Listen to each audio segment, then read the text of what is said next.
Good evening, race fans. We are back with league racing here tonight. The Apex Sim Racing E-Series Showdown. It's the Pole Man Motorsports, the Clash at Daytona. I love these trucks. I'm more of a fan of short track racing, but you put, I don't even know how many people got in here, upwards to 25 cars, 25 trucks out here. You put them out here battling for the bragging rights to come out and win the Clash. That's going to put on a show, folks. I can promise you that. We got some drivers heading out into qualifying right now. I'm happy to announce I am joined by my good buddy Jason Raymond up in the booth with me here tonight. Jason Raymond, how you doing tonight, brother? Doing pretty good, man. I'm looking forward to it, and definitely should be an interesting and good race. To our folks at home, I mentioned this in our last broadcast we did for another series. If Jason is a little bit too quiet on your end, please let me know and I can turn him on up. He just recently bought him a new microphone for broadcasting. So we're still trying to get all that tidied up. I thought we had it nailed down pretty good last time, but I went through and changed something on my end to try to make it better. And of course, when I did that, it pretty much took everything away that I already had set up. So we're still trying. We're going to try to make it better. As we're seeing David Hurt out here on the track right now, trying to put down a lap. As I'm going to make sure Jason is good and can see what he needs to see. We got David Hurt out there. I'm pretty sure this is his first lap out right now. That was his out lap, so he's actually going to his first lap. A lot of new faces out here, a lot of familiar faces, like we know Chris McLean, last season's champion. And of course, we got another really fast driver in Ray Rogers out here. Justin Miller's out here. Aaron Adcock at beautiful green number 17 Ford F-150. He's back this season. I expect this season to top last season, and that's saying something because we came in late in the season last season, and man, oh man, it was awesome. Oh yeah, I mean, I joined the booth extra late. I was only here for 3 races last season, but man, let me tell you, those 3 races were action-packed and fun to call. It's just something about these trucks with these drivers mixed in here. It's the perfect combination, as we see Mr. Hurt, as I pull up the side ticker for you and see it's messed up at the top right there, I see. So we'll go with this one for the time being. It's Todd Shajolt, 00 Ford F-150, currently top of the board right now. With these plate tracks, though, I feel like it's awesome to qualify on pole if you can do it. I can never do it. I'm always mid-pack when it comes to qualifying on super speedways. But just the bragging rights of qualifying on the pole tonight would be nice. As you know, we have the Mr. Chuck Pegleg Phelps Pole Award to hand out here tonight. Pretty excited about that. Going to see which driver can actually bring home the Pegleg Pole Award. Yeah, you know, you said you're usually a mid-pack qualifier, and I agree. Starting up front's nice because personally I'd rather start front or back. The middle is kind of just like we like to refer as a hornet's nest. It's kind of just clustered. All the cars are there, and that's usually where the big ones happen, is mid pack. And if you're right in the middle, it's pretty hard to avoid.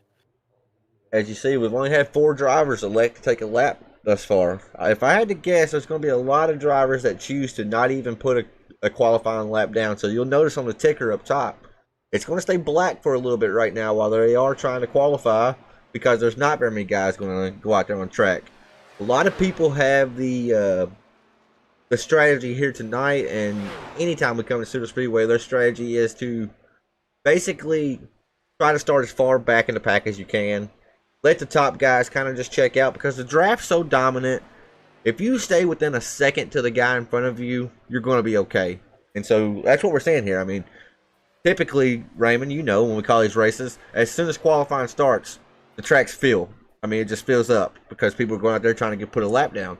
But right now, I mean, we've had 6 guys hit the track right now. So that shows me there's a lot of people electing to not qualify here tonight for the Pole Man Motorsports Flash. Yeah, and usually the track, like you said, the track does fill up, and I feel like that's a lot. That has a lot to do with it's a shorter track and more, it does not as draft dominant, if you know what I mean. So like, if you're gonna start in the back, you still technically have a chance to get to the front rather quickly because draft is the big thing here. Exactly. Exactly. And then, so, speaking of the draft, when I hear that word draft, I automatically think teammates. Got to have some teammates or some friends around you that you know, if you're on that bottom lane and you know you have a teammate right there behind you, if you're on the bottom lane, you feel way more comfortable jumping up, trying to jump to the outside. As we see this all white truck of Dylan Hastings right now. Maybe Trading Paints might be having a little hiccup right now as we're awaiting to see if that truck changes color. It may actually just be painted all white too. I am gonna go look on my end to see if it is a hiccup or if that really is just an all-white car. We got Mr. Kyle Robertson, the number 35, out there right now. This is his second lap around, I do believe. His first lap around, he went to P9 on the board with the 53.14. He's going to look to get just a little bit faster, because I'm seeing right here, though, between first and ninth, out of the 9 people that has elected to take a qualifying lap, they're only separated by about a tenth and a half of a second. That just shows you the talent that's in this series right now, as we actually have last season's class winner, Mr. Garrett Kinder. He was number 76 last season. He's showing number 22 right now in SDK, but I have a feeling that is probably a mistake where that number is not correct. I'm waiting to see the side of this truck to find out. And I see he has changed it up. He's a number 13 truck, so it says number 22 in iRacing, but it is number 13. You see what he's doing right here now. He's electing to run the high lane. He's letting some heat get in the tires, and he's trying to get them RPMs wound up as much as he can for that motor underneath that Ford F-150's hood. That way he can put down the fastest lap possible that second time around, as he's now coming to lap number 1 right here for Mr. Garrett Kinder, last season's Flash winner.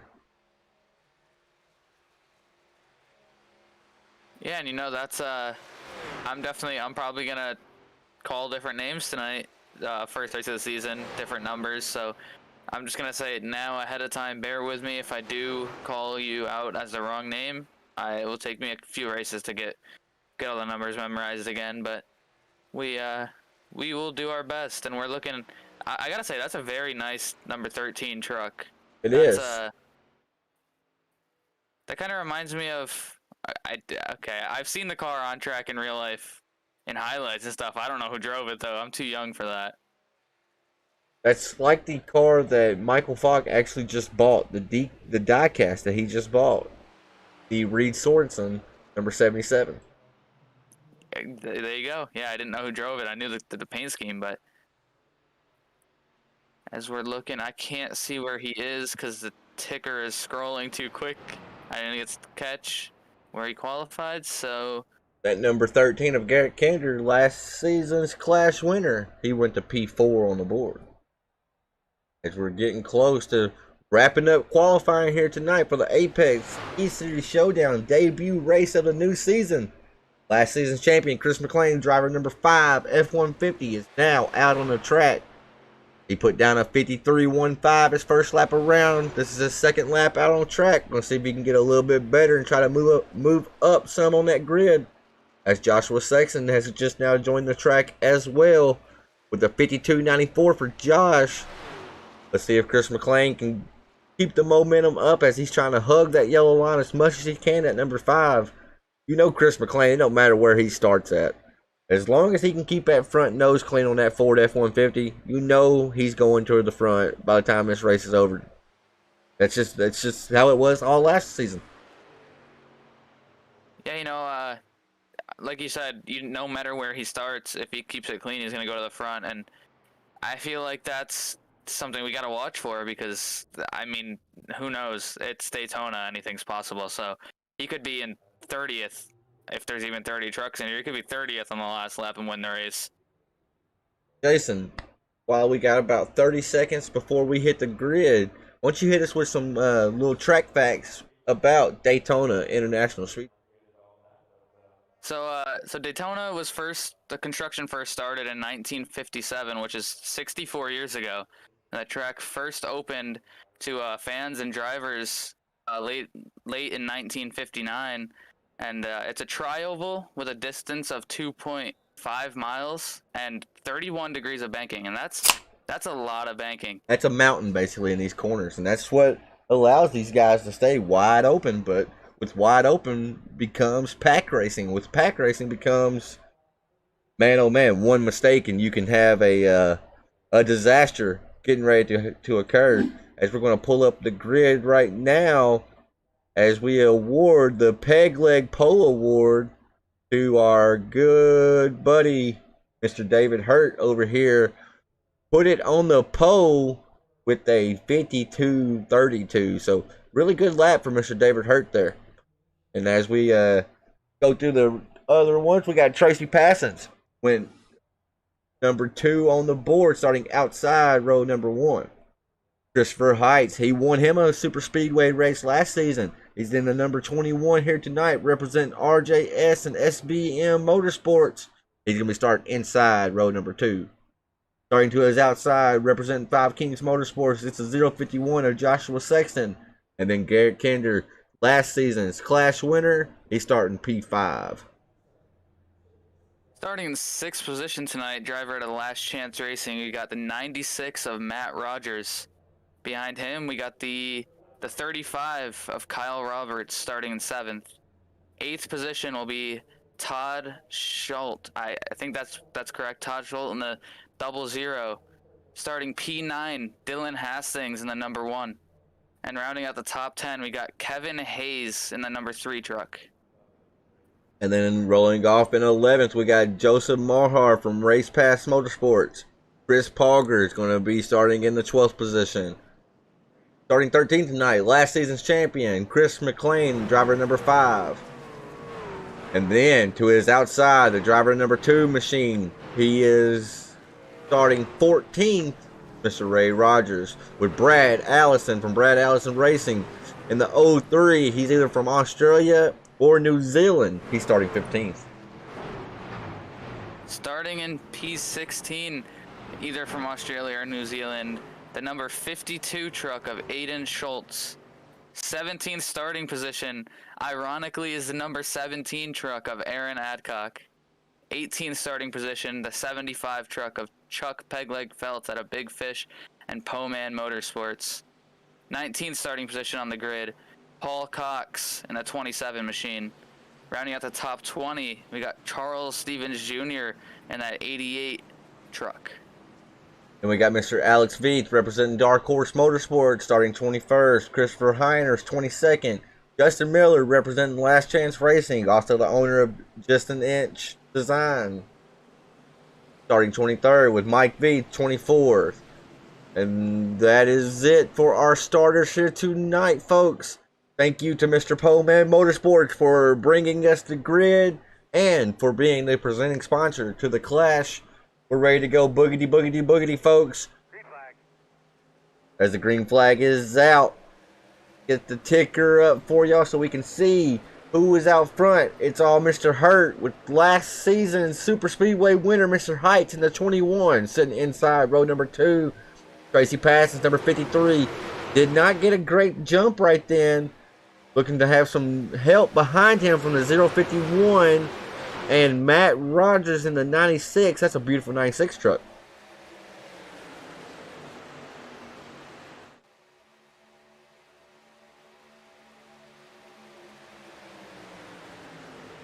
As you see, the field is still side by side, 2 by 2. As we're going to have an early race caution. 13 gets loose, goes up into Matt Rogers in the 96. Not sure that's going to warrant a caution for whatever reason, but my oh my. As now a caution is out on the speedway, folks. The way that caution was, it's not going to let me go back and see exactly what happened, I do not believe. Now, see, the wreck is already happening. So let me see if I can work some magic right here to maybe be able to get it to where we can see what initially caused that. We're close there, but not close enough. Yeah, I mean, it looked like we said, anything's possible. Oh, it looks like the 13 had some contact with a 21, got him down on the apron. 21 came back up on the track, and calamity. And we just lost the rest of it because the SDK is not cooperating with me right now. So yeah, the 21 got bumped down a little bit, up into the 13, and just ultimately nowhere to go for 96. The 00 of Todd. Man, Chris McLean got a piece of that. Ray Rogers got a piece of that. Now, these drivers do have one fast repair in their pocket. But man, oh man, to not even have lap 1 completed, knowing that you got to get rid of that fast repair this early in the race, that's scary right there. Oh yeah, like you said, lap 1, no fast repair. It's a big track. Anything's possible, so it's definitely not what you want to have happen on lap 1 of this race. And we got Kevin Kinder in the chat saying, go number 22 or number 13. So we got, right on. Right on. Here's in here. We got Garrett Kinder in the 22, and he's also the 13. Okay, well, that's why he said or 13. That makes sense. I thought he was rooting for 2 different drivers over here. All right. Oh, Tracy Parsons out front. Now, that's actually interesting to see that, because when that initial start happened, I even said that the outside lane didn't get a great jump right then. And he had the 051 of Joshua Sexton pushing. And then you saw that was actually probably a blessing in disguise for those 3 drivers on the outside, because the 21 came up and they were luckily had enough room, enough space there to miss all the calamity that happened. That allowed Tracy Parsons to actually be out front. I'm also seeing the side of his truck says number 17. Are you seeing that as well? It's very, very faint. It looks like a spec map maybe on that machine. I'm thinking he may have Mr. Aaron Adcock spec map underneath that. So that's just a paint glitch that they might have an issue on trading paint that they need to sort out. I'm not exactly sure, but still, that 53 is always sharp. I love the silver. It's plain, but man, oh man, it looks aggressive. Yeah, I mean, it shines, that's for sure. It looks really good, and I'm sure he thinks it looks really good out front right now too. I just want to touch real quick though. Joseph Mahar started 11th, and just from avoiding that wreck, he's up to P5. He's +6 on this race already. That shows you right there. If you can get through the wrecks, man, oh man, there's a lot of spots to gain, and that's just because, like you saw, they were double file, folks. So when they do start to wreck, the only thing that's going to happen is you're going to collect a bunch of trucks. Now, we saw about 5 or 6 get collected right then, but still, that's 5 or 6 drivers that were just minding their business that got collected in the quote-unquote big one. And that's what happens when you're super speedway racing. Everybody's on top of each other. One small mistake turns into a huge ordeal in a blink of an eye. Oh, yeah. I honestly, I think you can't blink at these tracks. I'm guilty of that. I've been known to not blink, and it's definitely not fun. But I just want to say, there's already takers on pit road. I mean, I'm sure a lot of them were trying to fix damage, but That's still something I like to see with these races, these longer races, and the bigger tracks is pit strategy. That's something we don't talk about a lot because we're short track guys. We don't really see pit strategy, but races like this, it's definitely, it could make or break your race.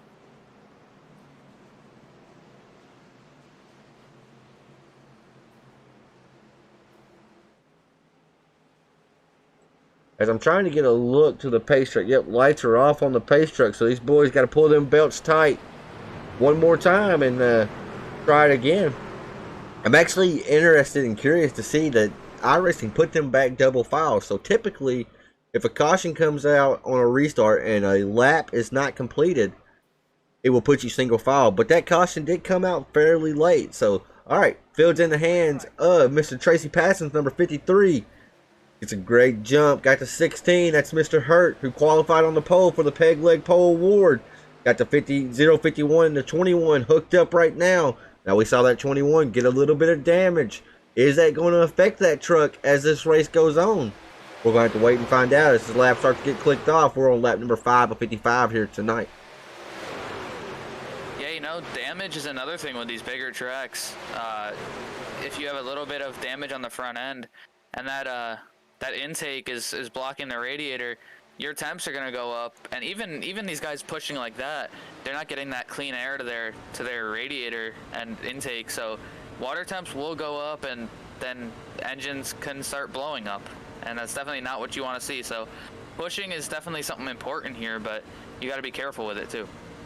Exactly. You got to pick and choose when to be aggressive, whether it's making an aggressive move or being aggressive with the pushing and shoving. Because as you see right here, when you look out this windshield, there's not a whole lot of visibility right now.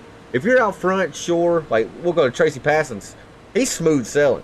But you come back here to a driver like Aaron Adcock here, he's on the outside lane, got the wall to one side, then he has a wall to the left side, and that's a wall of trucks that are moving, and just one small mistake, and I mean y'all just seen what happened on lap 1 here. So you gotta try to rein in the aggressiveness, but you also have to be aggressive to try to put yourself in position. That's what's crazy about super speedway racing. It's one big chess match where anything and everything can go wrong in a snap of the fingers. Oh yeah, and I just want to confirm on what you were talking about earlier. That is indeed an all-white truck, so that is not a glitch. That is just how it's painted. Oh, right on, right on. Pretty cool. There's one thing about that. That truck's always going to stand out, that's for sure. Indeed it is, and we're watching this double file racing, and you kind of wonder if these guys are trying to run double file. I mean, obviously they are. They're not sagging back, but would you think, and if you were driving right now, would you be trying to go single file to let the laps click off, or would you continue to run that outside line and try to advance your position? So 55 laps, it's a lot of laps for a super speedway, but in the grand scheme of things, it's not. If I'm within this first 10 cars that we see broke away from the pack, I want every position I can right now. I want to try to get out front, and the whole reason for that is put the least amount of cars out my windshield, because the least amount of cars out my windshield is the least amount of chance for somebody to get clipped, make a slight judgment error, and then what do you have? You have calamity. So if you put the least amount of cars out your windshield, that lessens the probability of that happening. So I want to be out front here if I'm in this front pack right here. I mean, we just saw that when we went to that static cam. Look at the distance between the packs back here.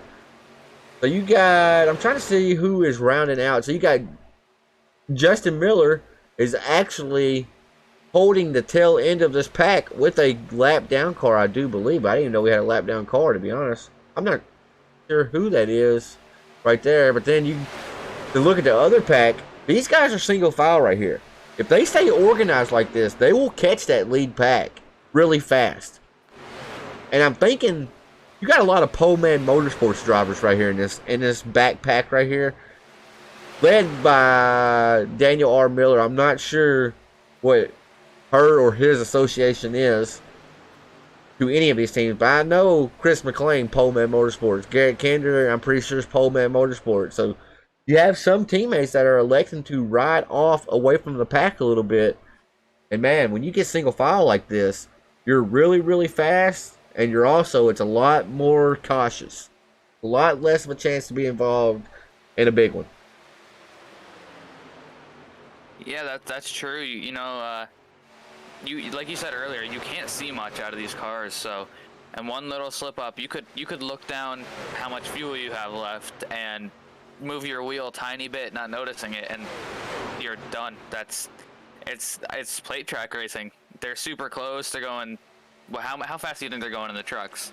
It says they're hitting a top speed of about 185, 188. And I want to touch on something here. We saw the 25 right there. I think she has 23 on the side of her truck. Daniel R. Miller. She jumped out from the lead of the second pack.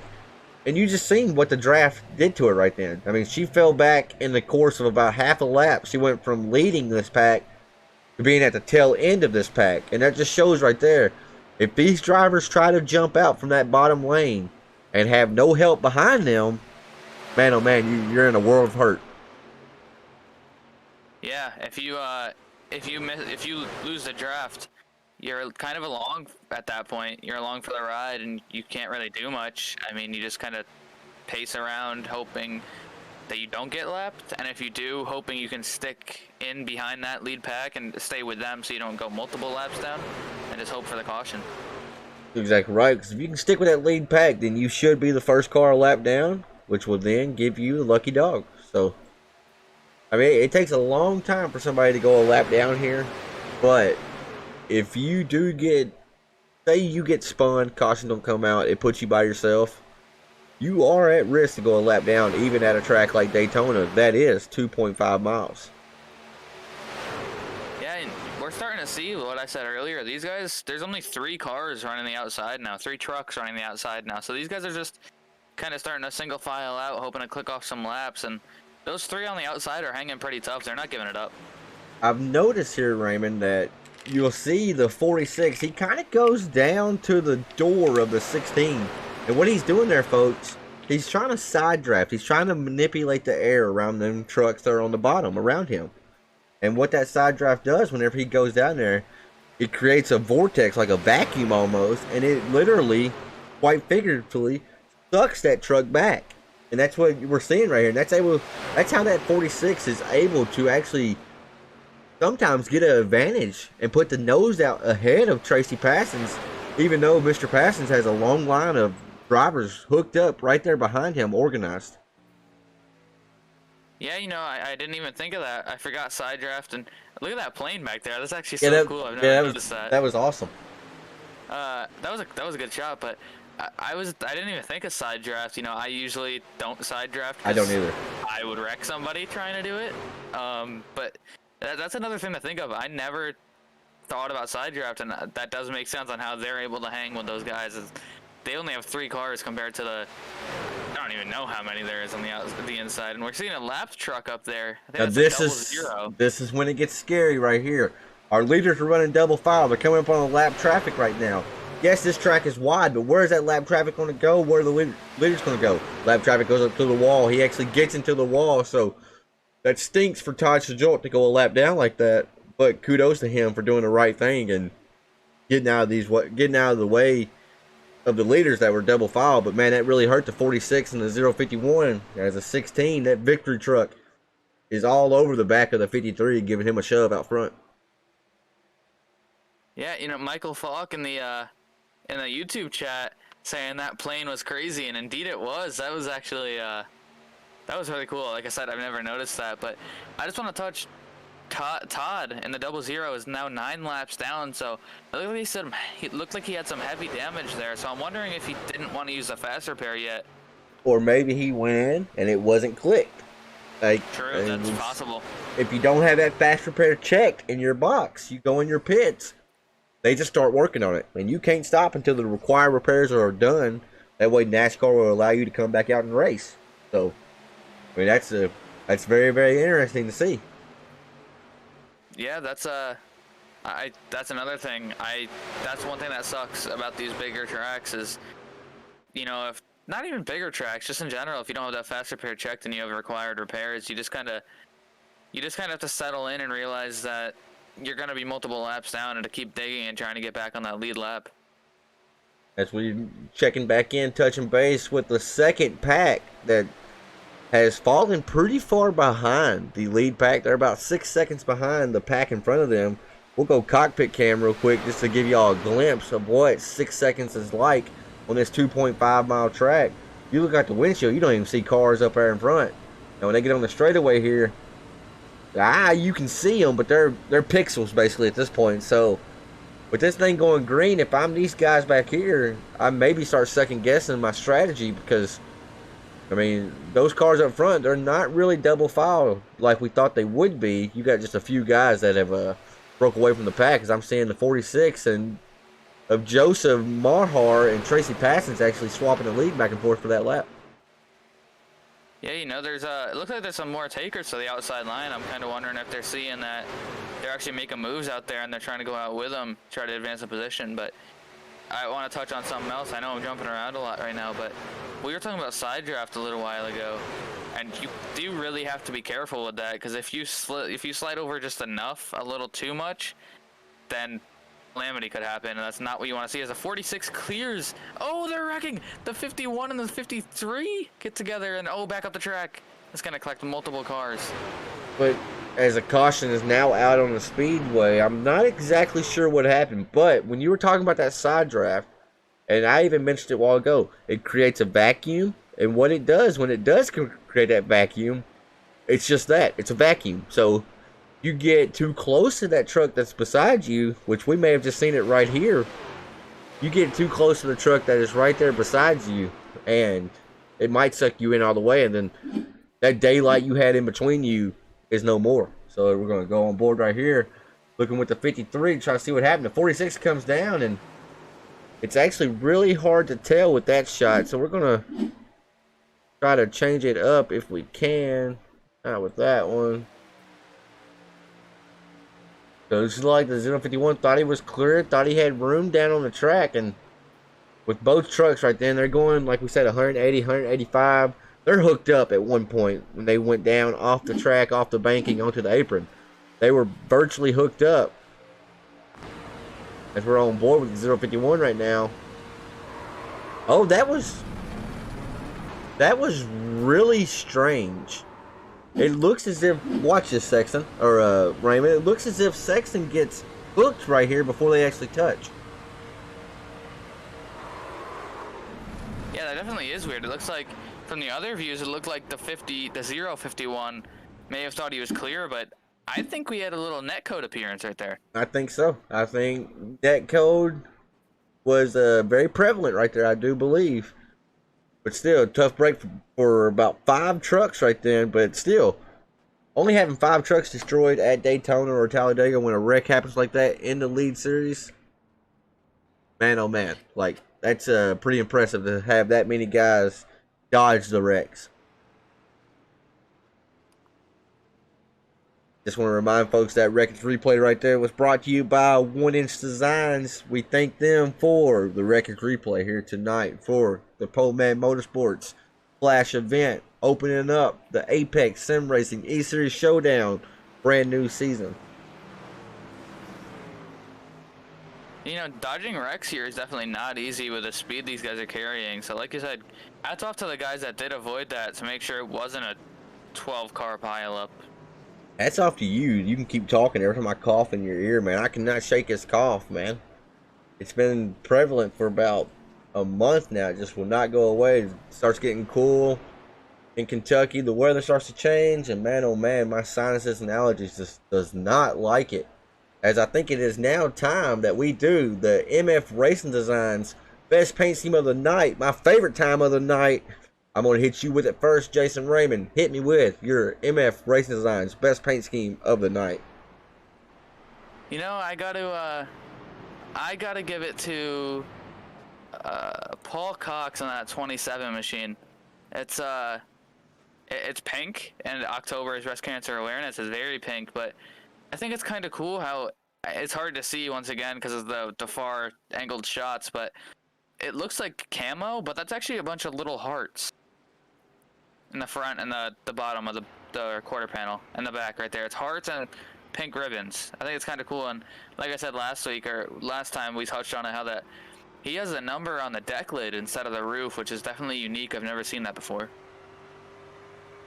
I've noticed that my cameras have changed actually, and I'm not exactly sure why. But I think that's just plate tracks. I think plate tracks have different camera angles because it's such a big track. okay, because I noticed every shot was so far back. But anyways, I gotta find mine. I couldn't remember his name while ago when I saw it. Oh, right there. Aiden Schultz is my MF Racing Designs best paint scheme of the night. I really, really like the way this truck looks. It's got a lot of designs going into it that makes it all flow. I'm trying to get a better shot of it, but like we just mentioned, these camera angles iRacing has provided us with here tonight are really far off. Let's see if we can get a glimpse of the side of this number 52. It looks like it has the United Kingdom flag in there. Yeah, I mean, that's a good looking truck right there. Get that up you on the tail end of it. So yeah, that's my MF Racing Designs best paint scheme of the night. Driver of number 52, Toyota Tundra, Mr. Aiden Schultz.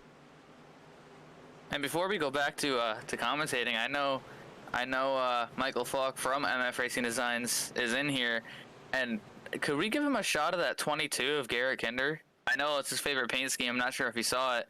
So I know if he was up here calling this with us, he would for sure choose that as his best fan of the night. Actually, they're green flag racing, so never mind. We can show them after if you want. I didn't know they were 1 to green. Oh, they're stacking up. They're stacking up. They wasn't prepared to go to green either. But there you go. Looks like the 2 was in the grass. As that was a weird restart right there, folks. I'm not exactly sure what transpired and made all that happen, but man, oh man, they're still double file out front.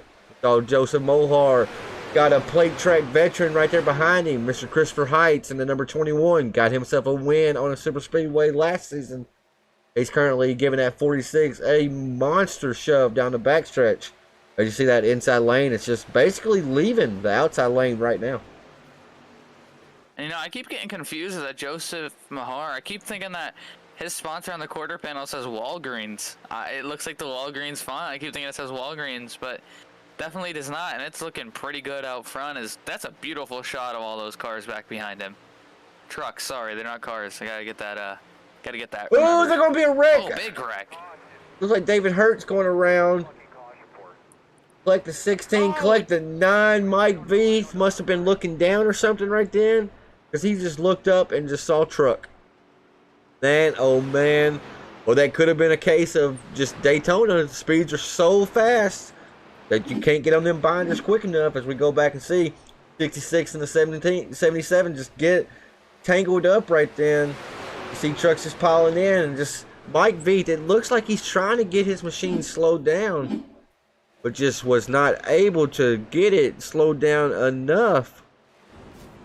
As he sees it, oh, he just can't see. He don't see the truck. I was gonna say he didn't see him at all. I was wondering if maybe he thought he was gonna continue to slide down the track, but he couldn't see anything. Between that and the smoke, Mike Veach just could not see. All right, I'll go back one more time. SDK is getting on my nerves tonight with this. So he sees the wreck happening, sees all that smoke, and then right here, it's really hard to see that truck because also remember that truck was white. Really hard to see that truck. True, so, it blended straight in with all that smoke. Yep. And look at all these motors we have blown. All this smoke on the track. The 16, that was our pole sitter. That was the Peg Leg Pole Award winner here tonight.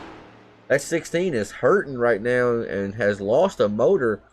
And Mike Veith is in no better shape right there behind him. He's got some smoke coming out the back end of that Chevy Silverado as well. We got a couple people in chat here. We got Willie Evernham said blame Sexton. I mean go Sexton. So we got a Joshua Sexton fan in chat. Then Michael Fox says gotta love that Mobile 1, and I kind of knew he would like to see that because it's his all-time favorite. So it's definitely that's why I did it. We know he loves that, so had to give a little preview. And it's still Mr. Mahar out front. Is there going to be takers on pit road? It looks like there just might be. The 21, Christopher Heights, is down. Brought Kyle Roberts with him. Christopher Heiner was no stranger as well to them guys in front of him. He's coming down pit road as well. Charles Stevens Jr. is going to bring an 88 machine down there. Alex Veith, I love that truck right there. He's on pit road. Your MF Racing Designs best paint scheme of the night, number 27, is also on pit road. A laundry list of drivers are on pit road. It'd be easier to mention the guys that stayed out. There's only 4. Joseph Mahar, Dylan Hastings, Kevin Haase, and Mr. Matt Rogers, driver number 96.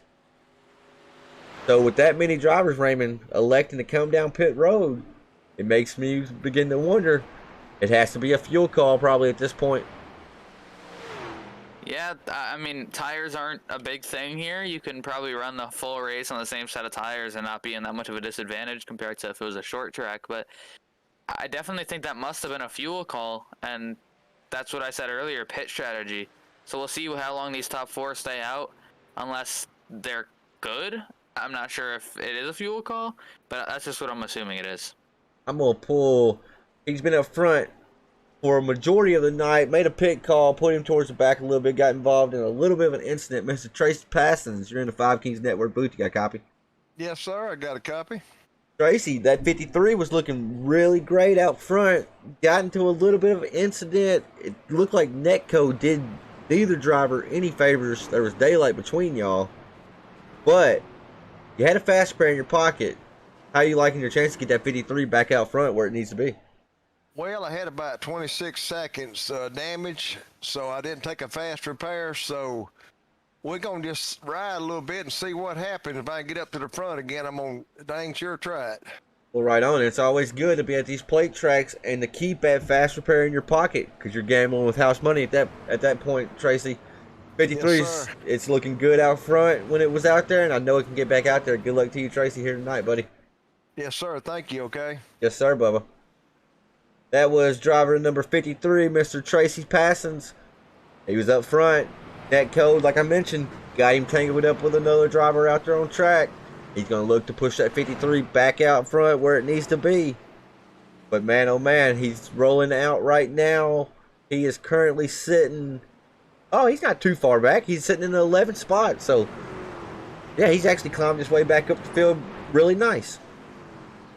Yeah, that's definitely not bad. 11th spot after being involved in a wreck. Definitely not too bad. But in case people don't know in the chat, when we refer netcode, it's, you know, we're all at our own houses. We all got our own internet connection, and that's basically just iRacing registering contact that wasn't there. If that's just the most simple way to put it. That's what it is. I mean, iRacing's great and all. And I mean, we all love it. That's why we're here tonight on a random Thursday bringing you the action live on Five Kings Motorsports. But it does have its hiccups. With the internet and technology, there is always a downside. And I mean, yeah, there could be problems like netcode, like what we saw earlier. But in the end, we could all be sitting in our underwear racing right now in the comfort of our own home. And that's why we love iRacing. And you know, I'm going to say it before you, since you haven't said it tonight. That beautiful Chevy Silverado is about to take the turn down onto pit road, and these guys are going ready green. Whoa, that was a really hard turn on the pit road, too. I mean, he's checking. Let's flip that thing. Yeah, somebody needs to see if he's been having him some too much apple juice out there tonight as the 46 gets a great jump. But, okay, he made a great move right there and jumping up high because I was worried for him.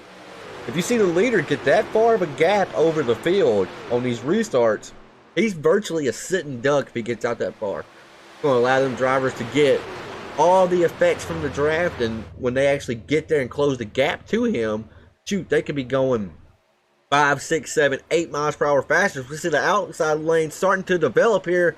96, 21, and 3. We're going to try to make something work as they're coming in turn 3 and 4 right now. It looks like they do have the momentum. See if we can put that 3 out front. That's a legendary paint scheme for a legendary driver. See if that 3 can get a lap led here at Daytona in the Clash. It's Kevin Haase out front with a 21, going to push him out to get him a lap led here tonight in that good wrench number 3 Chevy Silverado. Yeah, you know, I'm too young to be able to watch that paint scheme, the real driver Dale Earnhardt, and I get to see it here. So that makes up for it, because this action is great. These guys are side by side racing, not giving a single inch to the people around them. They're going for it, and it's only lap 27. Lap number 27, like you mentioned, coming to lap number 28, just tick by. I'm actually impressed with how that outside lane has worked here tonight. We saw the 21 push the 3 out front, and the 96 said, here, 21, hold my beer, and pushed him out front. Now let's see if the 35 can get up on the bumper of that 96 and can have some deja vu action, as it looks like we have a car way down the apron. Mr. Charles Stephen in the 88 was able to come back up, no harm, no foul. Which we're coming now on lap number 28. There's only about 30 or so laps. We're under 30 to go. Is it time to start thinking about the 3 wide and trying to get everything you can now, Raymond? Because it looks like they're doing it. They're about to do it. Yeah. Oh, Yep. they're inside. Oh, there they go. Tosh and Joel. Oh, I think he's going to be solo dolo on that one. Did he take people out with him? I couldn't tell. I believe so. And I bet they're not going to be too happy because Todd was a lap down. Many laps down. He is 7 laps down. But it looks like he's having some internet. Oh my god. That was a vicious wreck right there. But it looks like he's having some internet issues as he went through multiple cars and then just destroyed that inside wall. That's a hard hit. But you see him just kind of bouncing around. I hate these camera angles. He's kind of just bouncing around off people right then. So I think you might be correct. Oh, Ray Rogers, I believe that was. It may have been the all-white truck we saw earlier. The all-white one. Was able to just skate through there. Man, oh man. That's scary. 180 miles per hour. You have to make a hard left-hand turn to avoid the truck that's coming straight at you. And even with that hard left-hand turn, he's still coming straight at you. That's scary. Yeah, you know, and once he gets to about the side of you, you can't see him anymore. So I kind of wonder what his thoughts were right there. I didn't know if maybe he was wondering if, oh man, am I going to get collected in this? Is this going to be my race right now? Or am I going to be able to make it through? And he surely made it through, but that was probably super nerve-wracking for him inside that truck. As we see right now, it's Mr. Christopher Heights out front in the number 21. He didn't start too far back. He started third. He's worked his way up to first. Kevin Hayes, the legendary number 3, is firing off right there behind him. He's in second. Matt Rogers, number 96, he's currently holding down the third place spot. Kyle Roberts was fourth. And Mr. Dylan Hastings right there surrendered the 5th place spot to go in for some service on pit road. Ray Rogers is in. Joshua Sexton is in. Chris McClain, Garrett Kinder, Mr. Pegleg Phelps in number 75. He's been a quiet one here tonight. I don't expect that silentness of Mr. Pegleg to keep up. I expect that 75 to start making its way up front. Aaron Adcock, driver number 17, has quite a bit of damage on the right side of his truck. See if he's not using the fast repair delay, he just took a splash of fuel. Yeah, we got some more comments in the chat.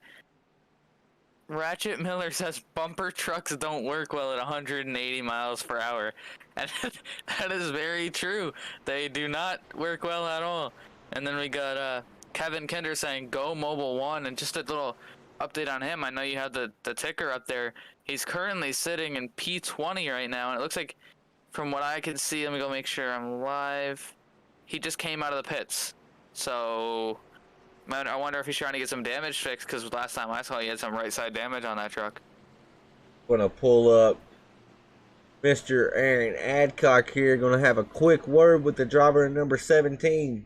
Aaron, this is Tanner Marr, Jason Raymond in the booth. You got a copy? I got a copy on you guys. So Aaron, I've noticed a trend here tonight. I've seen the Poleman Motorsports, a majority of y'all are electing to kind of just ride the back off the pack a little bit. Was that the strategy coming into tonight's race? I told the guys they could do what they wanted to. If they wanted to get a little racy up front, we do have a fast repair. So, you know, if you want to get up there and dice it up, go after it. And I got up there a little bit just because I stayed out and some people pit. And it got a little sketchy, so I backed out of it. And a couple of guys, they had to use their fast repair already. So we're just kind of working together and trying to be here when it comes lap 55, and I got a feeling you'll see us at the front before it gets there. I mean, if I was a betting man, I'm gonna place my bet on it. Now you got that Ford F-150. The front of it's nice and clean, Aaron, but you do have some right side damage. Do you still have the fast repair in your pocket, waiting to be used if you do so need it? I do. When they tell me to go, I done told them I'm gonna lick it, throw the stamp on it. I'm putting it in the mailbox, and I'm gonna send it. If something happens, I got a backup plan. Yep, you're gambling on house money right now. You got that fast repair, and now Aaron, with this being the Clash, what is it for stakes tonight? Is it just bragging rights? Because this is not a points paying race, right? Correct. This is just bragging rights, and it's just mainly to get the guys that have been in the league acclimated with the new guys, and the new guys acclimated with the guys that have been here. So just kind of get everybody used to each other's driving styles and all that kind of good stuff, and just have a good time and kind of get us in one big race to know each other, learn each other, and race around each other and get ready for the points race next week. So yeah, there'll be a sticker given out to the winner. They got the rights to run it on their truck all season, and come season 3, they'll have to race for it and try to win it back. So that's what we're doing here tonight. Right on. As the pace truck pulls off, Aaron, good luck to you, buddy. I appreciate it, guys. Alrighty, you see, pace truck pulls off. Barney Fife waves that green flag. It's all the 21 truck still out front. Got the 96 this time lined up behind him, with the 3 not getting a great jump. And now I want to touch on something here. Whoa, they're starting to get a little squirrely right then. They keep everything pointed straight. But Jason, if you look at the 3 truck right there, he has some damage on his back end. And now you might be thinking, hey, that's on the back end. That's not that big of a deal. But it looks as if it's pushing that spoiler up a little bit. And man, you don't want that spoiler any higher than what it has to be at a play track like this, because it's going to upset the air around the truck. And then all that's doing is hurting the aerodynamics, and aerodynamics creates speed, and without it, you're going to be a sitting duck. Oh yeah, for sure. Aerodynamics is the big thing here, and with the way that damage looks, it kind of looked like he backed into somebody's tow hitch. It's just kind of like a big indent right in the center of the bumper, but you know, it doesn't seem to be affecting him too bad right now. But like you said, I mean, if this was real life, I would assume it would be. I mean, that bumper is pretty destroyed, so definitely something to watch, see if it does end up being an issue for him later on in the race. But now we've seen three restarts right now where the 3 has not looked like it's gotten as good of a jump as the guys he was around. And so that makes me wonder if maybe the damage is not noticeable when he actually gets it up to speed, gets that draft really sucking him and pushing him. It may... Oh, we're going to see him get turned by the 21. And we just lost a few liters right there. We got trucks going backwards.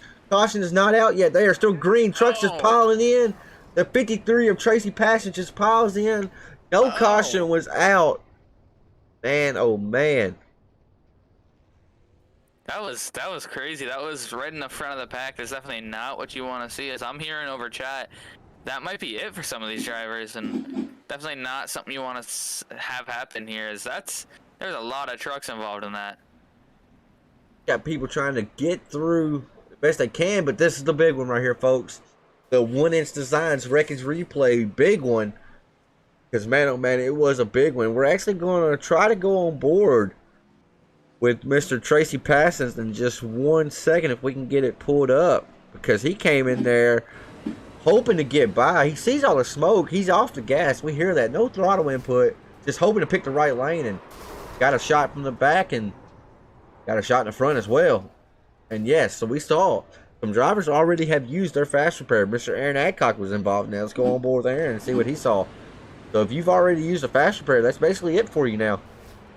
Oh, he was the one that got into the back of the 53.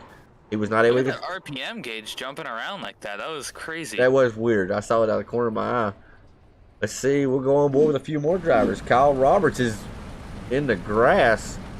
Is he able to control... Oh, he gets into the wall. Oh, I thought he was going to drive out of it. We'll go on board with Alex Veith now.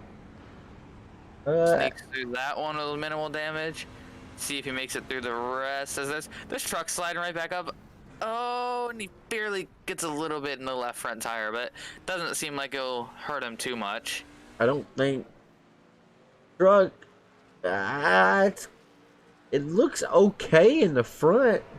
The rear looks fine. He might be good to go, maybe. But man, at these plate tracks, I don't want no damages. We got a very, very, very busy pit lane. And before that caution happened, I was reading the chat again, and Ratchet Miller said, "Stack 'em up and let her rip, boys. Get her done, Mobile One."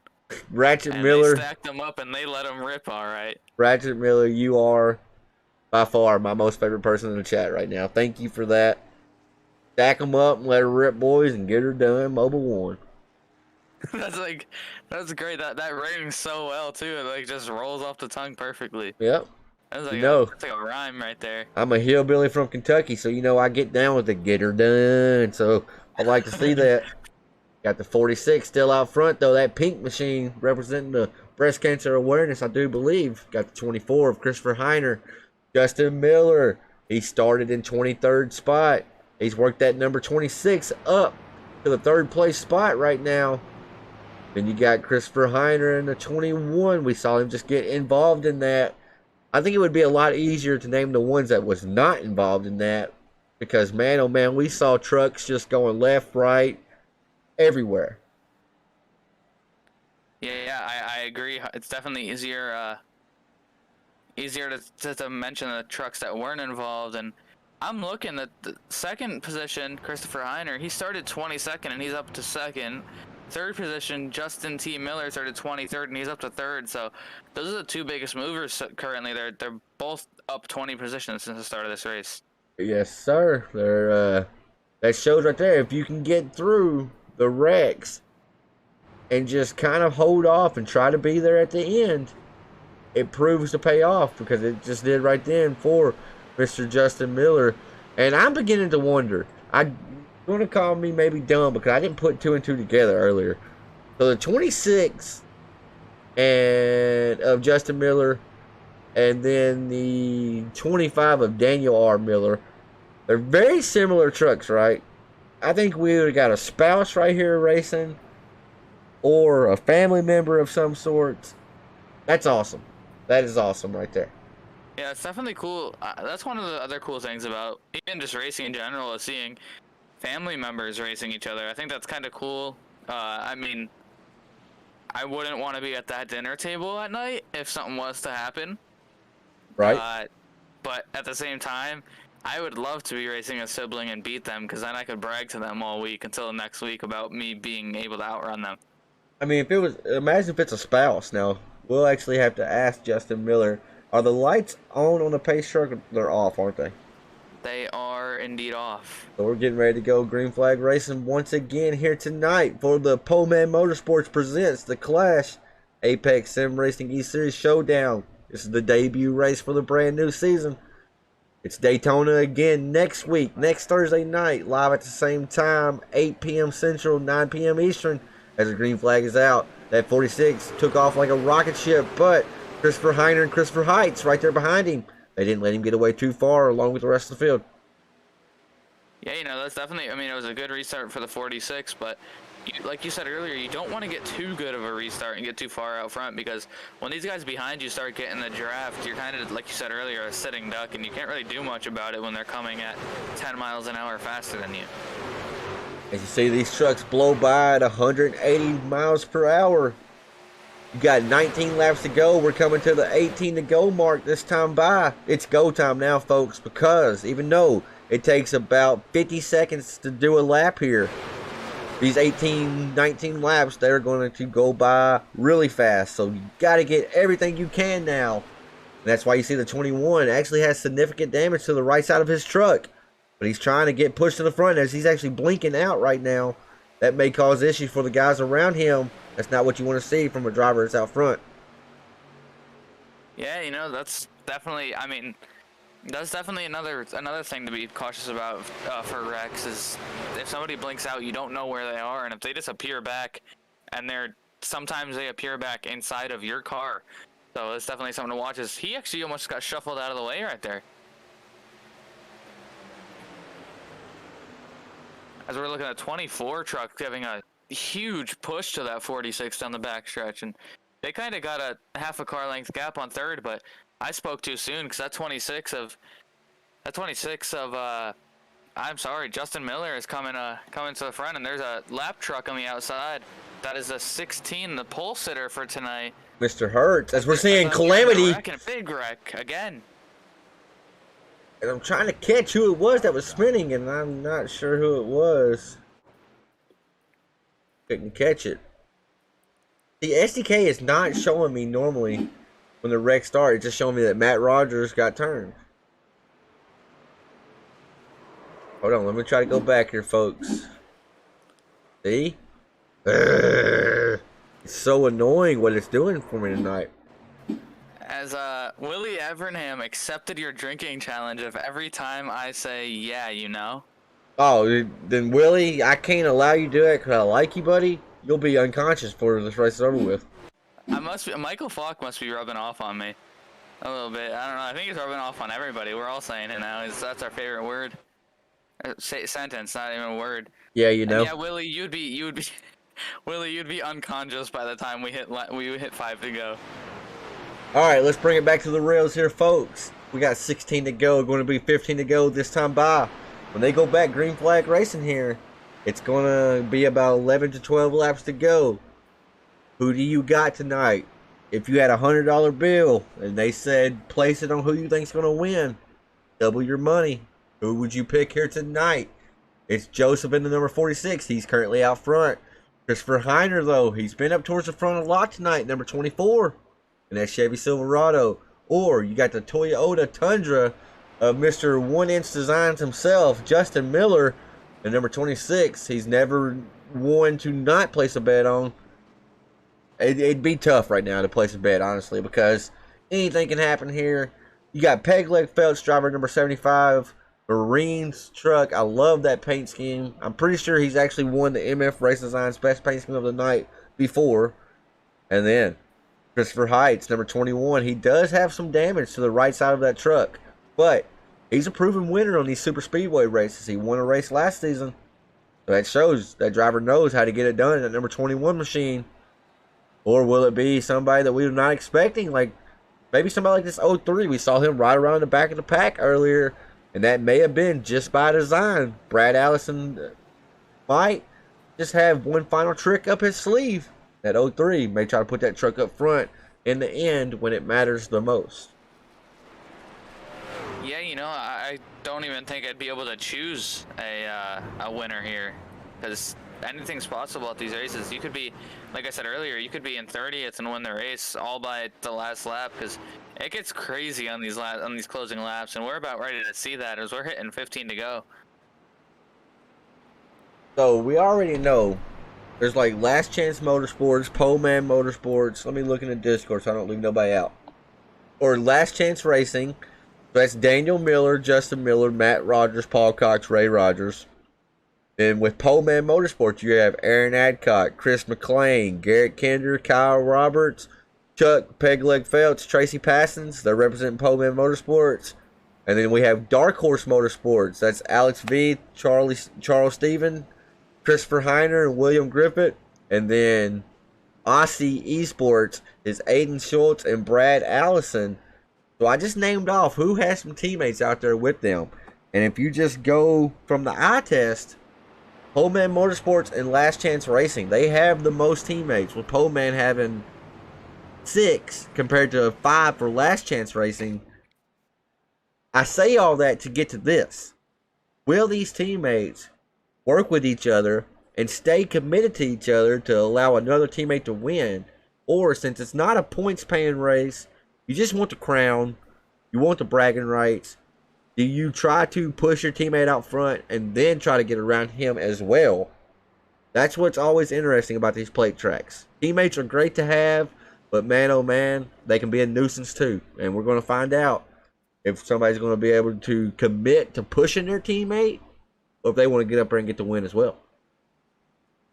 Personally, I mean, with it not being a points race, if it was a points race, it'd be different. I would probably be fine with settling for second or third to push a teammate.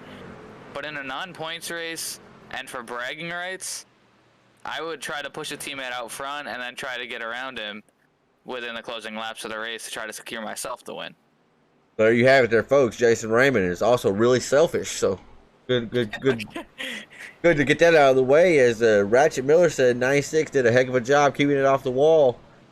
I agree. I wish my SDK was not being difficult tonight. There was an update when I got on, and it's not working how it normally does. So hopefully by next Thursday, when the season fires off for the Apex Sim Racing E-Series Showdown, I hope we're all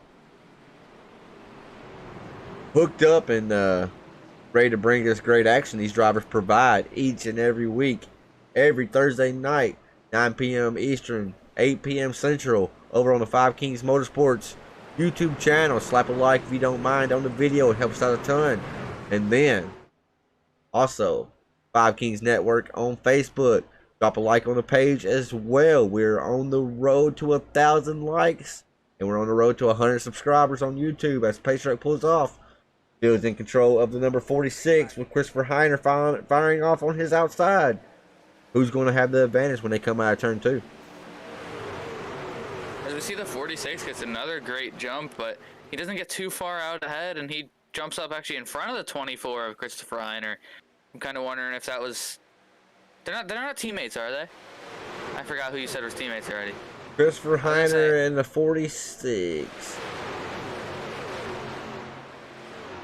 I don't even see the 46 in the Discord. Or no, okay, Christopher Heiner is not a teammate with him. No. Okay, I was gonna say I wonder if that was by design to try to help 24 get down, but 24 is going to the front. He's like, he's going. It's go time for him. The 75 is trying to make that same move. Got the 46-24 out front. Got a new leader out front, 24. Christopher Heiner's going to get him a lap lead in the column right here, checked away, possibly, as he secures a lap lead right here. Got the 75 of Pegleg Feltz. Got the 3 pushing him to the outside with the 03 right there as well. As that outside lane now has the momentum needed.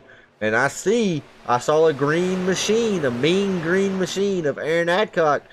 He said, I will be up towards the front by the time this thing is done and over with.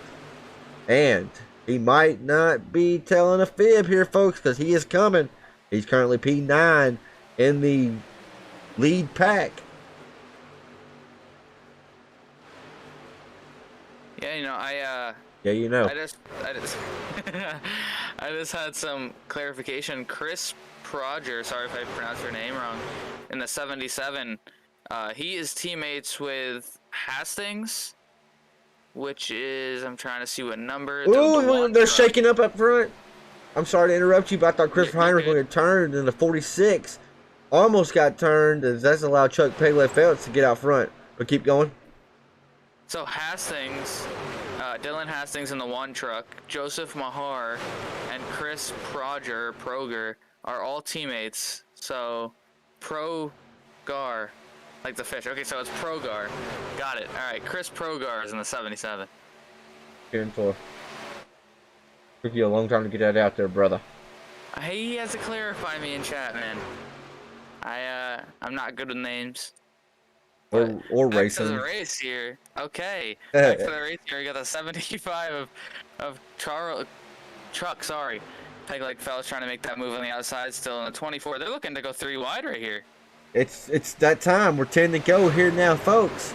I promise you, if you're within the top 10 as these laps start to wind down, you have a shot at winning. We saw it a few Saturdays ago in the Crooked Line Racing Saturday Night Super Truck Series. Our race winner, Christian Pittman, he was 9th coming to the second to last lap. 9th. There wasn't a big wreck or anything. There was a wreck. It only took out 2 guys, though. They went from 9th to winning the race in a matter of 2 laps. They're 3 wide right now. That all-white trucks is not as white anymore. It's got some bumps and bruises on the left side of it. Or, as man oh man are getting swirly back there. I'm hearing there might be a lapped car. There is indeed a lapped car right there. So, lapped car, he's out of the way, no harm, no foul, and 75 up to the front. And he's looking to kind of just hold that position and start blocking. as we got the 24 still. Christopher Heiner applying a ton of pressure to truck peg leg felts as they're looking to go 3 wide again. They're racing, man. 9 to go. It's go time, like you said, and we got that all white truck back there with some left side damage. Yeah, it's actually got a design on the side of it now. It went from being all white to having a little bit of a design put on it, as it's peg leg felts out front right now at 75. He's put himself in a great position. And the number 3 of Kevin Hassey, we saw him involved in an earlier incident. He has not quit, though. He has kept that truck out there. And he's currently leading that outside lane. It's a 24. Ooh, I thought they were getting ready to make a little bit of contact.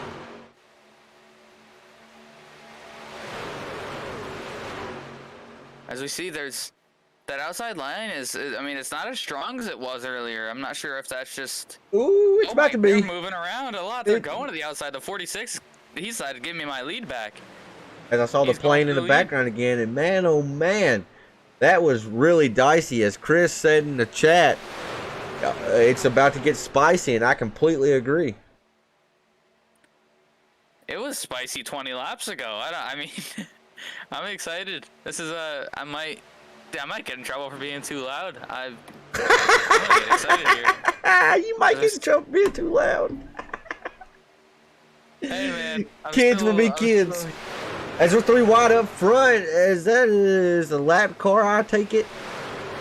Because man, he fell back fast right then. I thought they were getting ready to start dicing it up 3 wide as we're 7 to go. I think they are getting ready to do it.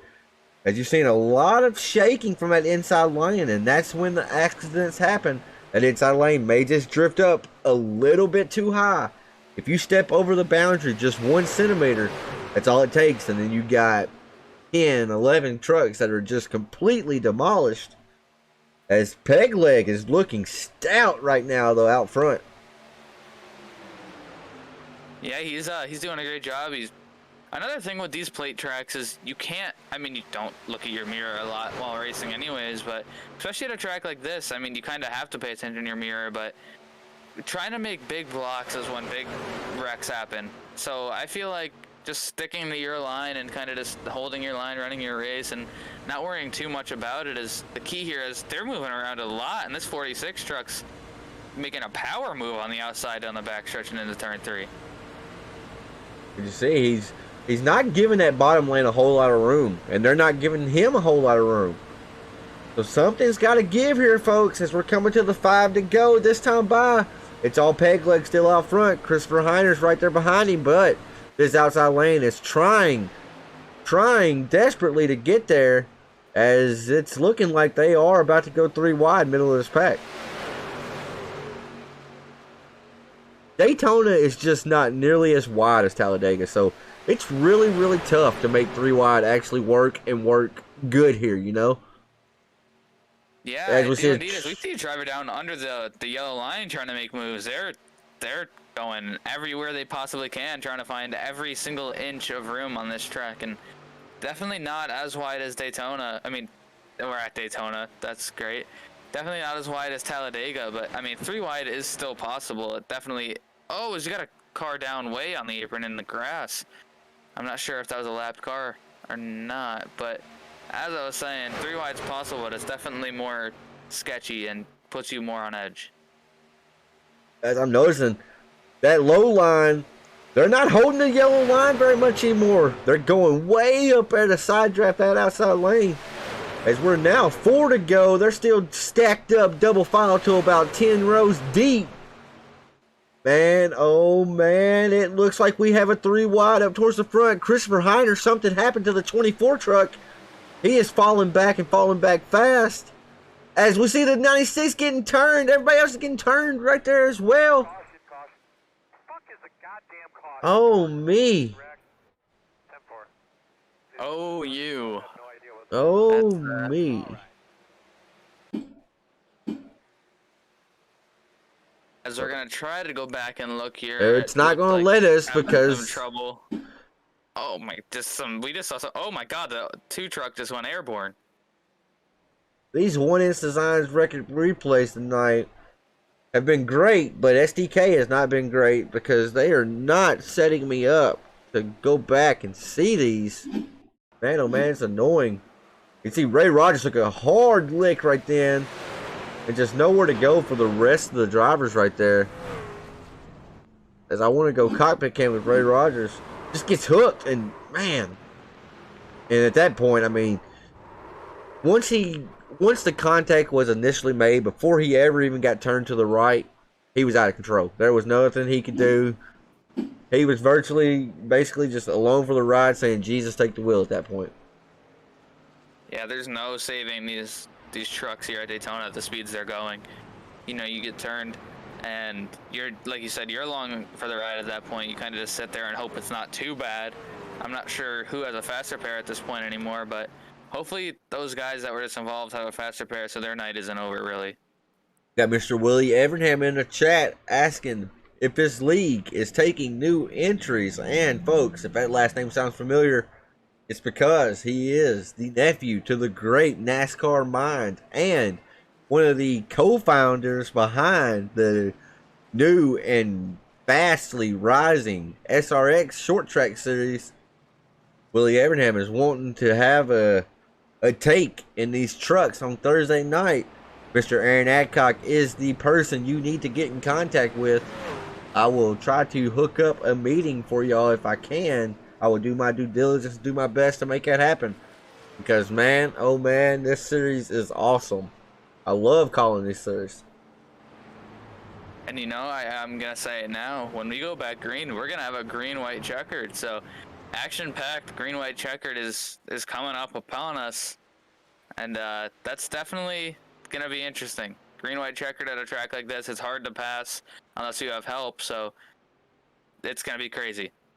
As we're going to break a rule here, we're going to put up the Absolute Product Solutions Icing the Competition final lap. We're going to give them the benefit of being the presenting sponsor to this entire overtime finish here tonight for the Clash, presented by Oh Man Motorsports. And I'm looking in chat as we're under caution right here before we go back green. And apparently you're now Willie's agent. So congratulations on that. Right on. Right on. I'm I'm hoping the lights go off on the pace truck this time by, and it looks like they might be, judging on how these guys are starting to double file up. As we're gonna see right up here, the lights are off? I can't really tell. I believe they're off. It's hard to tell with the sun setting the way it is. Lights are off on the pace truck. Alright folks, let me know down in the chat. Justin Miller, number 26, 1-inch Designs, outside row number 1. Mr. Pegleg, Chuck Feltz, inside row number 1, will be the control car on this restart. Who do you got? Is it one of the two names I just mentioned? Is it going to be a driver back in the pack? Is it going to be the number 46 who has been out front, led quite a few laps here tonight? Who do you got in the chat? If you guessed correctly, I've heard from a little birdie in my ear, Mr. Jason Raymond will personally send you some money. I will not do that because I do not have any money. Sorry guys, he's got to be quiet so he don't wake up his parents. I'm not being quiet. Am I quiet? No. These drivers Okay. are doing a great job. Ain't got no control at these speeds, but awesome racing. Ratchet Miller, I totally agree. And I tell people all the time, they call it an accident for a reason. These guys are not out here driving 60 miles per hour down I-65 on an interstate. They're instead going 180 miles per hour, racing for every position possible with nothing but about a foot separating them at most at times, but normally it's about half a foot separating them. So accidents, mistakes, wrecks, cautions, all that's going to happen as we see the pace truck pull down. Is this going to be the final time for the restart for Mr. Pegleg Feltz? As it looks like the driver behind him, ooh, I thought he was getting ready to make a jump down. That actually hurt Pegleg though, because he did not have the momentum needed from the guy behind him. It's let Justin Miller be out front, but Pegleg has got that horsepower in that Silverado fighting back on the inside. And that 46 he's in go mode. He like you said, he's been up front all race, and he led quite a few laps here, and he wants that lead back, but he's gonna have to get around a pretty strong Chuck Pegleg Felts right now. There's 3's getting turned. Big wreck. That's gonna be a big wreck. It happens right there in front of the pack. Nowhere for anybody to go. That's gonna be a big one right there, folks.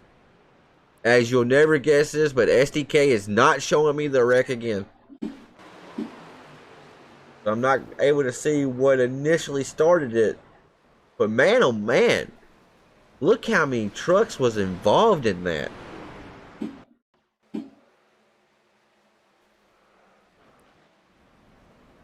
Just comes back up on the track. When the wrecks happen like that, and we seen that truck get sideways and basically stall out in front of the field. Sideways, not really going to the left or right, just staying basically right in the middle of the field. That's the absolute worst case scenario, because that just leaves everybody else nowhere to go whatsoever. As we actually will be able to get a shot right here. We'll watch it from the blimp. Kevin Hasey in the number 3 Goodwrench machine just gets turned a little bit. The 13 got into that black and pink truck. I'm not exactly sure who it is, and I do apologize. And then just calamity for everybody else. As, man, we got a lot of good trucks. That black and pink truck was Justin T. Miller, so that, that's a shakeup. It looked like he was trying a side draft and maybe came down a little bit too much and got a little bit of contact there, but that's just a result of, green, white, checkered. I want to say it one more time. I know I said it earlier. If you could, folks, please, watch it on YouTube. Please, please, please slap that thumbs up button. It helps us out a ton. Each and every like goes a long way within the YouTube algorithm. I don't care if it's only 4 likes on there right now. Each one of them whole 4 meaning the world to me. And it's the same over on Facebook. YouTube's a little bit stricter in their algorithm, but it helps out on Facebook as well. So if you could, for this overtime finish, for the action these boys have provided here tonight, and girl, we got Danielle Miller out there as well, representing all the females in the racing world. Slap that like button down below for us. It helps out a ton, and we sincerely thank you. We also have not mentioned our good buddies over at BAM Racing Videos. Jason, what does BAM Racing Videos do? You've heard me say it a lot. Let's hear your take on it. How would you describe BAM Racing Videos over on YouTube.com? Yeah, you got to describe them as just all your short track, real life, grassroots racing needs. Brandon Metler of BAM Racing Videos travels around all over the world to famous short tracks and records races. So, like you say it all the time. If you like sim racing, we got you covered here. But if you want real life, hardcore grassroots racing, check out BAM Racing Videos on YouTube. I promise you, folks, you will not be disappointed. He's had shout-outs from Kenny Wallace shouting him out, thanking him for the content. He has a video that I saw that is closing in on, brace yourself, 300,000 views. That's huge. I mean, that's big time for just a good old boy from Indiana that lives in North Carolina now. He moved to North Carolina, I do believe, at one point to just document all the racing that goes on down there. So if that does not show true dedication and heart, I don't know what else would possibly ever show that. Again, that's BAM Racing Videos on YouTube.com. Go give them a subscribe. Go give them a like. Tell them we sent you. And we appreciate them for being one of our premier sponsors here on 5 Kings Motorsports and 5 Kings Network. Lights are off on the pace truck. Beat you to it. Yeah, I was just about to say. I know. I was about to say and you beat me to it. But I'll steal your famous words. The beautiful Silverado is going to be taking that hard left turn down this pit road, and we're on the backstretch. Okay, I thought we were coming out of turn 4. As we have not looked at the Facebook comments, Mr. Raymond, that's normally your job. Chris McLean said Negative. earlier, 43 minutes ago, we was in the fuel window. That's why everybody was pitting. Paul Passons has been in there representing for Aaron Adcock and Tracy Passons, number of the 53. But right now, like you said, that beautiful Chevy Silverado is getting ready to make that hard left-hand turn on pit road. Overtime finish. Once again, we're going to try it again. Re-racked them side by side. 75 out front, 46 to the outside. Paul Cox, I do believe, to the inside. That is Paul Cox, number 27, inside row number 2. And then Christopher Heights, he's been a front runner all night tonight. He's currently sitting 4th. Green flag. As we see, you got it. As the 75 of Chuck Pegleg Felts gets a pretty good jump, but he's kind of alone right now, and the outside line's hooked up, so he needs some help pushing him out desperately. As a 46 got a run on the outside, but he's got a little bit of help now, so he's going to be able to stay alongside of the 46, sorry, to turn 1 and 2. So Paul Cox in the number 27, he started 3rd right there, but I think that truck's damaged. It did not get up to speed right there. And that really hurt Pegleg. You can't really tell now because he's battling back and really fighting strong on the bottom lane now that he has help behind him. But that really hurt him as they're going to try to get to the white flag here presented by Absolute Product Solutions. Icing the competition. Final lap here. As long as that white flag flies, it don't matter what they do on the last lap. We have a driver scooting off to the outside. That's Ray Rogers, number 2. Got him some race wins last season as well. Was a contender for the championship 4. Almost got it done, but he has no help behind him. Final lap is out. It's all Mr. Pegleg still out front in the number 75. Going to try to bring it home coming out of turn number 2 here. And going down the backstretch, they're starting to shake and bake back there and slice and dice their way through the field. And I just said so many different combinations. I don't know what's going on, but I do know that 75 is out front with the 96 hard on his back bumper. He's not letting him get away easy with this one. And the 13, turn 4 here. The 13, he has been quiet all race. Garrett Kinder, as truck's going to get wrecked in front of the field. That may allow Charles Stevens to win this race. As they're coming to the line here, it's going to be Charles Stevens Jr., number 88, took it to the line first. Race winner here tonight for the Clash, as Charles Stevens Jr.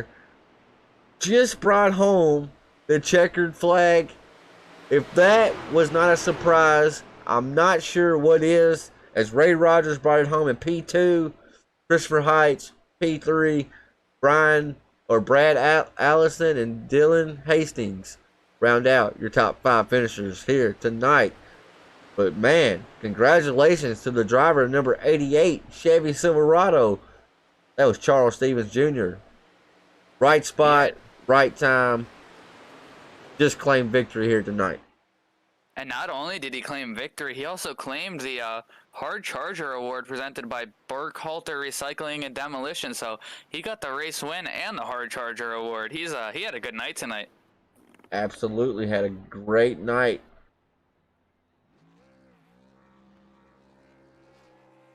As we're watching him do his burnouts here, he's burning it down. He's giving us a smoke show. As I'm going to go back and look to see where everybody was on the last lap coming out of turn 4. And I'm going to get our 3rd place finisher, Mr. Heights. What do you got for me? Jason, what were you saying? Christopher Heights was in 6th coming out of turn 4 on the last lap. And he finished 3rd. Ray Rogers was 7th coming out of turn 4 on the last lap, and he finished 2nd. And Charles Stevens was 9th on the last lap coming out of turn 4. That's what it's showing me, at least. I could be wrong, but that's what it shows at the time of the wreck. Mr. Charles Stevens Jr. still burning it down at number 88. A beautiful truck right there, I must say. And I'm currently waiting for Mr. Heights in the number 21 to appear in Discord. I am not seeing nobody thus far just yet. So we'll give him just one more quick second, see if he pops in here. And I'm trying to find Ray Rogers as well. Got him. I see him. We got 2 of our top 3. I'll go ahead and let you have the honors with Mr. Ray Rogers. He's the driver number 2 truck here tonight. He brought it home in P2. Ray Rogers, this is Jason and Tanner up in the Five Kings Network booth. You got a copy? Yes, sir.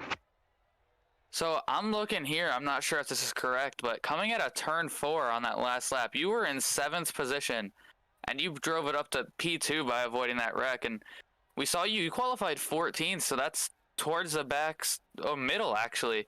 What was the game plan coming into this one with having to start in the middle of the pack? I didn't qualify. I guess somehow nobody else qualified either, so it just kind of stuck me there, I guess, according to I rating or whatever. So the idea was to not qualify, start in the bag, let all the wrecks happen and be there at the end, which is exactly how it played out, but I'll take a P2. I don't blame you. That P2 is definitely not a bad finish here. I mean, it's Daytona, and I was saying all night, anything's possible. You could be 30th on the last lap and win the race, and you were 7th on the last lap and finished 2nd. So definitely not a bad outcome at Daytona. Who do you got to thank for your strong run tonight? Well, my team, because we really worked together all race long of making our way up there and strategy, fuel, and all that stuff. So it worked out. Like to have finished first there, but like I say, I'll take a P2. Yeah, I mean, definitely not. I know it's not the first points race, but in the Clash to start off the season, P2 is definitely not bad, and it's something to build on for next week. And I believe, do you guys go here next week as well? Yeah. This is just our little Clash race, and then next week it's here. So is it going to be the same game plan for you coming into next week? Just kind of hang out and avoid the wrecks and be there at the end? Absolutely. That's usually what I mean, it varies at these tracks. You think you're going to run up front and avoid everything, and it seems like with my luck here at these big tracks, it never works out no matter where I start at. So we'll see how it goes, and if the racing looks pretty clean up front, I'll get up there and mingle with them guys, but if not, I'll just hang out in the back. All right, well, there you have it. Congratulations on your P2 run tonight, and we'll hope to see you next week. All right, thanks, guys. Appreciate it. Good run, Ray. Good job. Yes, sir. Thank you. Alrighty, I'm still not seeing Mr. Heights in here.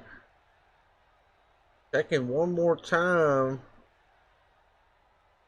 Maybe he'll jump in here by the time we're finished up here, but it's all Mr. Charles Stevens Jr. in the number 88. I'm so excited to see this driver come through, avoid the wreck there at the end, put himself in a great position, and he finally secured that race win here tonight. Charles Stevens, Tanner Moore in the booth. You got a copy? I got you, man. So, man, tell me, coming out of turn 4 right then, could you ever imagine what happened to happen? No. This is my first super speedway race. Usually, I do not have the bestest luck when it comes to super speedways. And I had Garrett in front of me there, and I was gonna work with him, trying to get up to Chuck or my teammate Chris. And I knew that bottom line, I had a way out. On the top side, I mean, you got the wall and another car. So as soon as I saw the leaders get turned there, I hit the apron and prayed, and hopefully someone got behind me and pushed me. I don't know who gave me that shot there at the end, but yeah, it was awesome. My heart is still beating, man. I can't believe I won this. I'll be honest, Charles.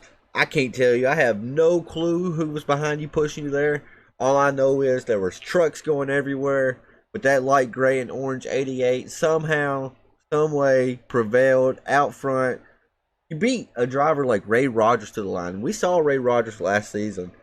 So this right here has to be a huge momentum builder as we're coming back here next week at Daytona.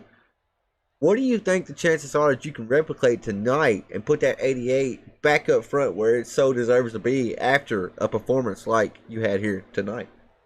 Hopefully I could repeat it. Like I said, I got a great team behind me. that was helping me. Griffin was actually spotting for our team tonight since he didn't make the race, so he gave me a lot of pointers there and where to go. So I got to thank him for that, and the rest of my team. Sucked for Chuck there. I was hoping if I didn't win, he was gonna win. Right. But man, it's awesome. This is my first time, my first season in this league, I should say.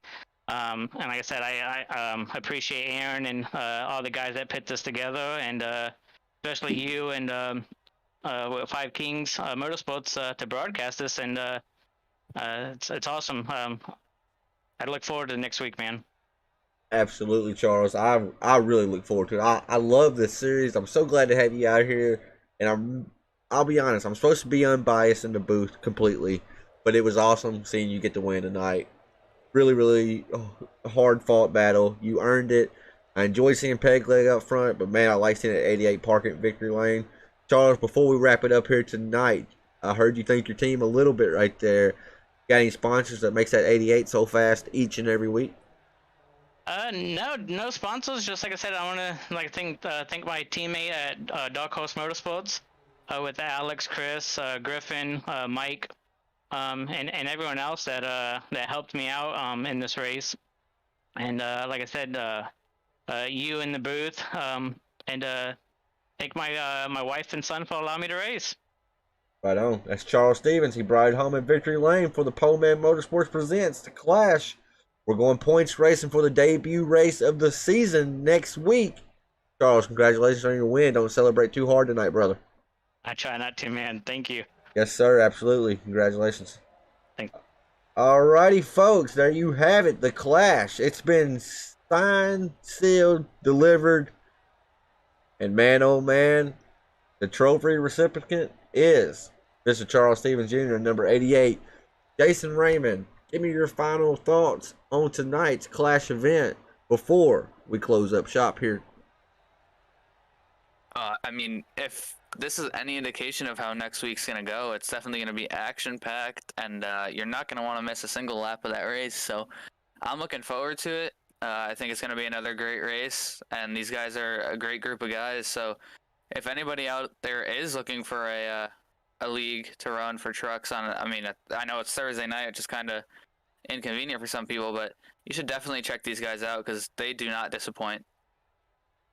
Absolutely not. Started 25 of the fastest, most talented iRacers there is across all of the service.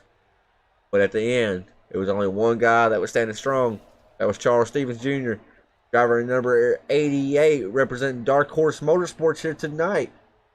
Got him a race win for the Clash. We'll be able to see if he can pull a little bit of deja vu next week when it matters the most. Points paying race. Folks, thank y'all for tuning in tonight. Thank y'all for tuning in each and every time we ever hit that go live button. I want to send a huge shout out to Aaron Adcock for bringing us on board here tonight and for the entire season. It's been Tanner Marr and Jason Raymond in the Five Kings Network booth calling the Apex Sim Racing E-Series Showdown Clash event presented by Poleman Motorsports. Until next Thursday at 9 p.m. Eastern, 8 p.m. Central, we'll see ya.